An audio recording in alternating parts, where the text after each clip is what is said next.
Let me ask you something that I genuinely don't think enough people inside Formula One are asking right now. What if Lewis Hamilton's biggest achievement at Ferrari isn't going to be winning another world championship? What if years from now, people look back and realize that his greatest contribution wasn't a race victory, a pole position, or even another title, but something much bigger? What if he changed Ferrari itself? Now, I know that sounds like an enormous claim. After all, Ferrari isn't just another Formula One team. It's the oldest, most iconic name in motorsport. This is a team built on decades of history, countless legends, and traditions that stretch back generations. Drivers come and go, team principles change, engineers leave, regulations evolve, but Ferrari always remains Ferrari. Or at least that's what everyone believed. Because according to reports coming from inside Maranello, something has been quietly happening over the last year that almost nobody outside the paddock has fully appreciated, and it has very little to do with lap times. It has very little to do with podiums. In fact, it isn't even about Hamilton driving the car. It's about the questions he's been asking, the assumptions he's been challenging, the culture he's reportedly been reshaping from the inside. And here's the interesting part. When Lewis Hamilton announced he was leaving Mercedes, most people viewed the move through one of two lenses. Either it was the romantic final chapter, or it was a desperate gamble. Some believed he wanted one last shot at glory wearing Ferrari red. Others thought he had simply run out of options after Mercedes lost its dominance. Both explanations made sense. Neither appears to tell the whole story. Because according to people close to Ferrari's technical operation, Hamilton didn't arrive in Italy thinking only about driving faster. He arrived asking a completely different question. Why does Ferrari do things the way Ferrari has always done them? And once you begin asking that question inside an organization built on nearly a century of tradition, interesting things start to happen. Now, before we go any further, I think it's important to understand something about Formula One that often gets overlooked. Fans naturally focus on what happens every Sunday, the overtakes, the strategy, the pit stops, the celebrations, but championships are rarely won on Sunday. They're built on ordinary Tuesdays. They're built during engineering briefings. They're built when someone has the courage to question an idea that everybody else simply accepted. And according to multiple reports throughout Hamilton's first year at Ferrari, that's exactly what he started doing almost immediately. Not loudly, not dramatically, but persistently. Now, here's where the story becomes fascinating. Because when Hamilton first walked through Ferrari's doors, many people expected the team to teach him how Ferrari worked. Instead, it increasingly appears that Hamilton was trying to understand why Ferrari worked that way in the first place. There's a subtle difference between those two things. One accepts the existing system. The other quietly investigates whether the system still deserves to exist. Think about that for a second. We're talking about someone who spent more than a decade inside Mercedes, one of the most efficient organizations Formula One has ever seen, a team that dominated an entire era, not simply because it had the fastest car, but because it developed an obsession with continuous improvement. Nothing was considered sacred. Nothing was beyond criticism. If data suggested something could improve by 0.1%, Mercedes investigated it again and again and again. That mindset became Hamilton's normal. So imagine arriving at Ferrari, a place filled with extraordinary talent, extraordinary passion, extraordinary history, but also, according to countless paddock observers over the years, an organization that sometimes struggled to challenge its own habits. Hamilton reportedly noticed that almost immediately. Not because Ferrari lacked brilliant engineers. Far from it. Some of the smartest minds in motorsport work in Maranello. The issue, according to analysts and insiders, wasn't intelligence. It was momentum. Organizations that have existed for nearly 100 years naturally develop routines, procedures, hierarchies, ways of solving problems that become so familiar nobody remembers why they started doing them that way. Eventually, habit starts masquerading as logic, and this is where Hamilton may have brought something Ferrari didn't even realize it needed: perspective, because sometimes it takes someone from outside the system to notice what everyone inside has stopped seeing. Now, I want to be careful here.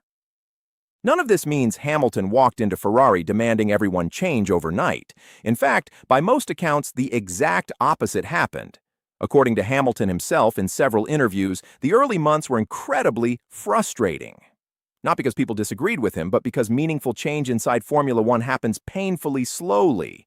Every suggestion requires analysis. Every adjustment requires simulations. Every new concept has to survive endless technical meetings before it ever reaches the racetrack, which meant that many of Hamilton's ideas simply had to wait. And waiting has never been easy in Formula One, especially when every weekend you're competing against rivals who are constantly evolving.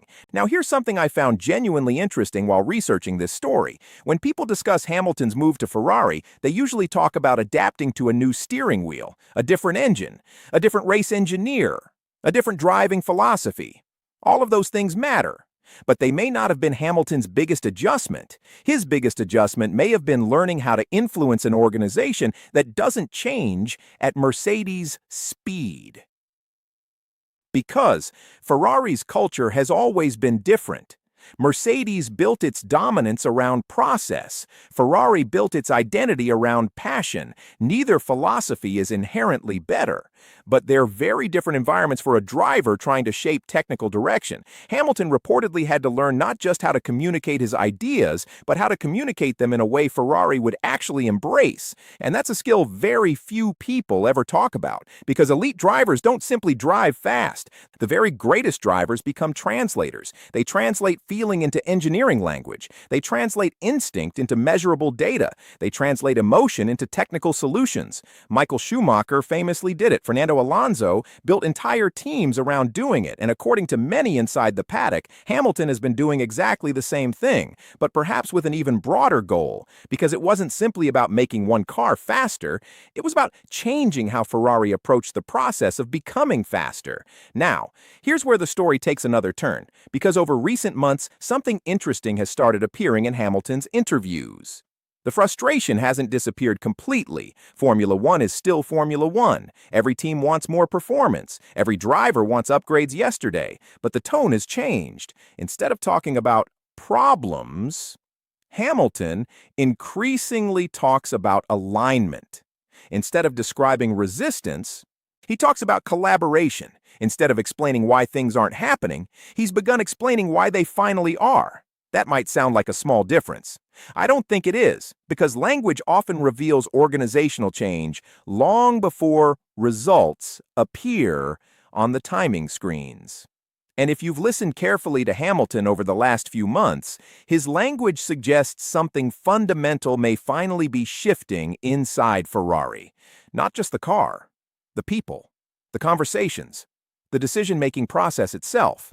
And according to those following Ferrari closely, that may ultimately prove to be far more important than any single aerodynamic upgrade. Because cars change every season. Cultures can last decades, and what Hamilton appears to have discovered inside Maranello may become the foundation Ferrari builds upon long after he eventually steps out of the cockpit. But before we can understand exactly what changed, we first need to look at one surprisingly overlooked decision that may have completely altered the relationship between Hamilton and Ferrari's engineers. And once you understand why that single decision mattered so much, everything that followed suddenly starts making perfect sense. Now, before we continue, I want to clarify something because this story can easily become exaggerated if we're not careful. Lewis Hamilton did not arrive at Ferrari with a magic blueprint that instantly transformed the team. Formula One simply doesn't work like that. One driver, regardless of how successful he is, cannot walk into Maranello, snap his fingers, and suddenly rewrite decades of engineering philosophy. That's not how elite racing organizations operate. But according to reports from inside the paddock, that's also not what Hamilton tried to do. Instead, he appears to have done something much more subtle. He asked different questions. And sometimes, the right question is far more powerful than the right answer. Think about the best engineers you've ever met, the ones who consistently solve impossible problems. They rarely begin by assuming they already know the solution. They begin by questioning the assumptions everyone else accepts. Hamilton reportedly brought exactly that mentality with him, not because Ferrari lacked talent, quite the opposite. Ferrari has always attracted extraordinary engineers. The challenge was making sure all of that talent was moving in exactly the same direction. Because one of the recurring criticisms Ferrari has faced over the last decade isn't that they've lacked speed, it's that they've struggled with consistency. One weekend they look capable of winning. The next, they're fighting just to stay on the podium. Sometimes strategy lets them down, sometimes reliability, sometimes setup, sometimes development direction. It often felt as though Ferrari possessed all the individual ingredients required to win championships, without consistently combining them at exactly the right moment, and this is where Hamilton's experience may have become invaluable. Remember, this is someone who spent years working alongside engineers who dominated Formula One through multiple regulation changes. At Mercedes, success wasn't treated as a destination, it was treated as a continuous engineering process. Every race weekend generated thousands upon thousands of data points, not just to understand what happened, but to understand why it happened, and perhaps more importantly, what could happen next. According to Hamilton's own comments over the past year, that's one of the biggest differences he wanted Ferrari to embrace, not reacting, predicting. Now here's something fascinating that often gets lost whenever fans discuss Formula One development. Most people imagine engineers arriving at the factory on Monday, designing a new front wing by Friday, and racing it the following weekend. Reality couldn't be more different. A single aerodynamic component can require weeks of computational fluid dynamics simulations, wind tunnel testing, manufacturing, quality inspections, track validation, then even more data analysis after it finally races.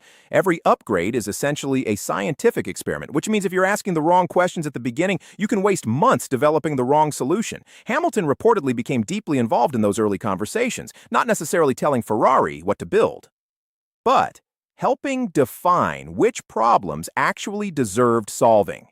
And that distinction matters enormously, because solving the wrong problem brilliantly still leaves you with the wrong answer. Now, according to several paddock reports, Ferrari's engineering meetings gradually began taking on a different character. Again, not overnight, and certainly not because one driver suddenly controlled the factory, but because Hamilton consistently challenged the team to explain the reasoning behind technical decisions, not in a confrontational way, in a curious way. Why are we choosing this setup direction? Why are we prioritizing this development path? Why do we believe this solution is faster? If the answer was supported by data, perfect. If it wasn't, maybe the question deserved another look. That's a surprisingly powerful habit inside Formula One, because racing teams operate under extraordinary pressure. When 24 race weekends fill your calendar, when development deadlines arrive almost every week, when every decision can cost millions of dollars, it's incredibly easy to default toward familiar thinking. Hamilton appears to have interrupted that cycle, not by replacing Ferrari's expertise, but by expanding it. Now, here's another detail I find genuinely compelling. Over recent months, several Ferrari personnel have spoken about how collaborative the atmosphere inside the factory has become. Not easier, not less demanding, more collaborative. There's an important difference. Hamilton himself has repeatedly praised the willingness of engineers to listen, adapt, and evolve. That's notable, because if you go back to his earliest Ferrari interviews, the message was very different. Back then, he often described learning, observing, trying to understand the organization. Today, he increasingly talks about building together. Those are two completely different stages of any partnership. The first is introduction, the second is trust. And trust may be the single most valuable currency inside a Formula One garage. Drivers trust engineers. Engineers trust drivers. Mechanics trust strategy. Strategy trusts data. Remove trust from that chain, and performance begins to collapse surprisingly quickly, which brings us to another overlooked aspect of Hamilton's influence: communication. People often underestimate how much talking happens during a Formula One weekend. Thousands of conversations, engineering briefings, simulator sessions, debriefs, radio discussions, factory meetings, performance reviews. Every tiny observation becomes another piece of an enormous puzzle. Hamilton has always been regarded as one of Formula One's most articulate drivers when describing car behavior, not simply saying, "The car feels slow." Instead, "The rear becomes unstable during corner entry after the tire reaches this temperature window." Those kinds of observations allow engineers to investigate specific performance characteristics instead of chasing vague feelings. According to those who have worked alongside him throughout his career, that's one of Hamilton's greatest strengths. He doesn't simply identify problems, he helps define them. And once engineers understand the problem precisely, finding solutions becomes dramatically easier. Now, I want to zoom out for just a moment, because I think this story says something much bigger than Ferrari. Throughout sporting history, we've seen legendary athletes change organizations without necessarily producing immediate championships. Michael Jordan transformed locker room culture. Tom Brady changed preparation standards wherever he played. Cristiano Ronaldo altered training expectations inside football clubs. Their influence extended far beyond their individual performances. Hamilton may be doing something remarkably similar. His value isn't measured only by lap times, it's measured by the standards he brings every single day, the questions he refuses to stop asking, the details he refuses to ignore, the invisible work that never appears on television broadcasts. Because here's the reality. Fans see about 2 hours of Formula One each weekend. Teams live Formula One every hour of every day, and culture isn't built on Sundays. It's built on ordinary mornings inside meeting rooms that cameras never enter. According to multiple reports, Hamilton has embraced that reality completely. He's spent countless hours inside Maranello, talking, reviewing data, analyzing simulations, working with departments many fans will never even hear about, not because he has to, because he wants to, and that's perhaps the biggest clue of all.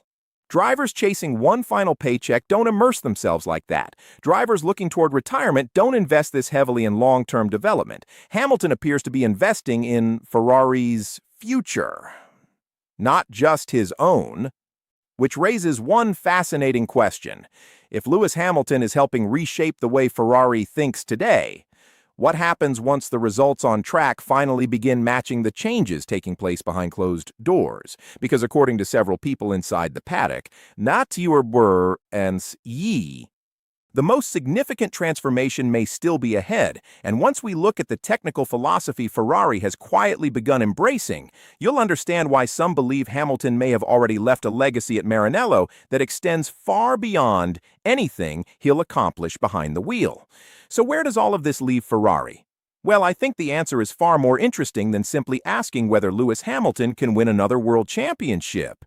Because championships, as important as they are, eventually become numbers in a record book. Cultures are different. Cultures shape everything that comes after them, and according to people who have spent time inside Maranello over the last year, that's where Hamilton's biggest influence may ultimately be found.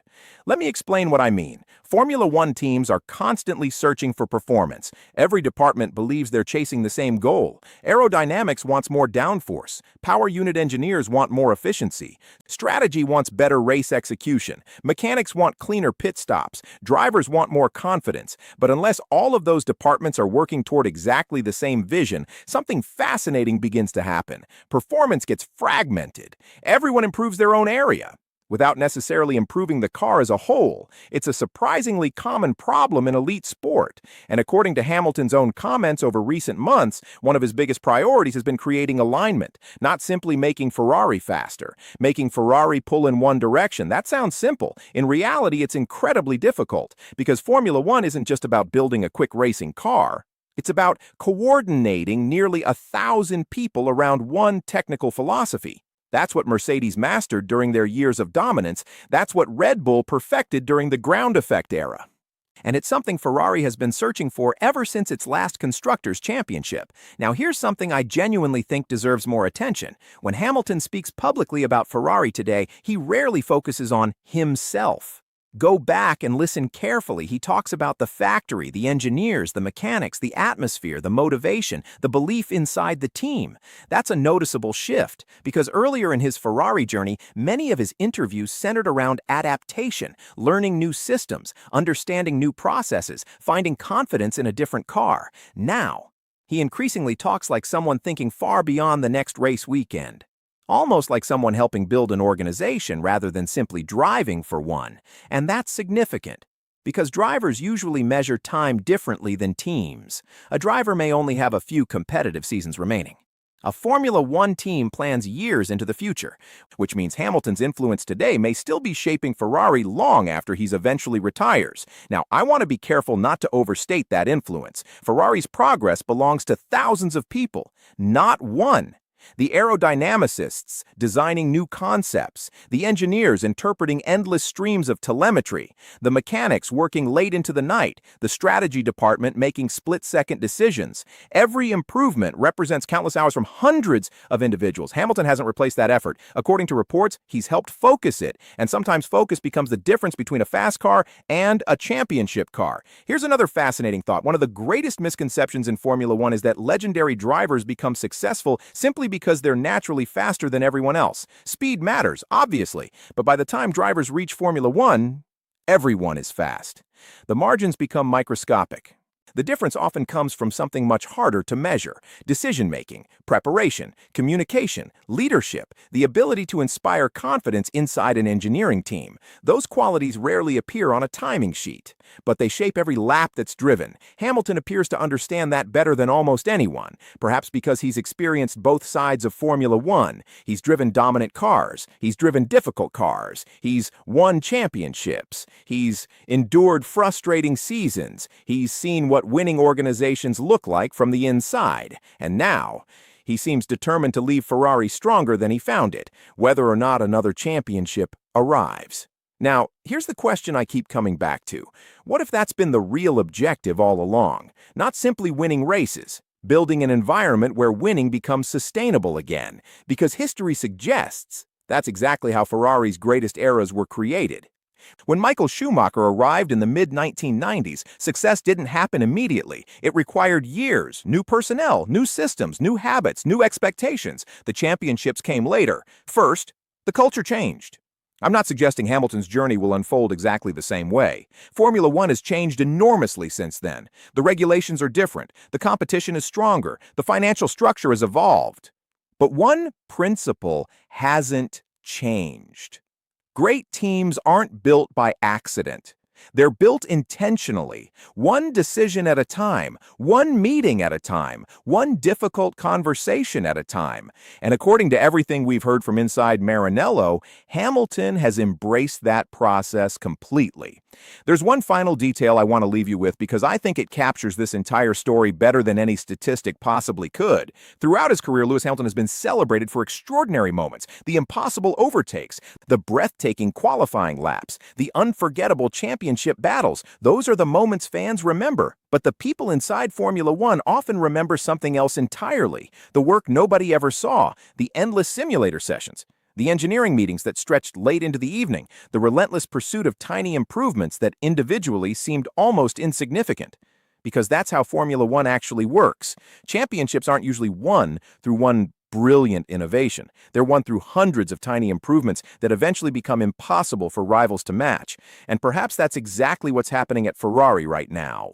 Not one revolutionary breakthrough, not one miracle upgrade, just hundreds of small changes, hundreds of better conversations, hundreds of smarter decisions, each one almost invisible on its own. Together, potentially transformative. Will that guarantee another championship? No. Formula One never offers guarantees. Mercedes continues to improve. Red Bull remains dangerous. McLaren has become one of the strongest organizations on the grid. Every race weekend presents new challenges. Every regulation change creates new uncertainty. Ferrari still has enormous work ahead. Hamilton himself has acknowledged that repeatedly. But maybe that's exactly why this story matters, because the most meaningful transformations rarely announce themselves. They happen quietly, long before trophies arrive, long before headlines notice, long before fans realize they're witnessing something important. And perhaps, years from now, when people look back at Lewis Hamilton's Ferrari chapter, they won't remember it solely because of how many races he won. They may remember it because of what he left behind: a team that questions more, learns faster, communicates better, innovates with greater confidence, a Ferrari that once again believes it should lead Formula One.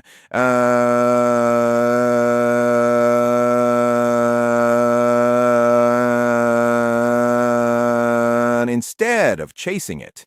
If that truly becomes Hamilton's legacy at Maranello, then regardless of how many championships follow, he may have already accomplished something extraordinary, not simply changing a racing car, but helping change Ferrari itself. And honestly, for a team with nearly a century of history, that might prove to be the biggest victory of all.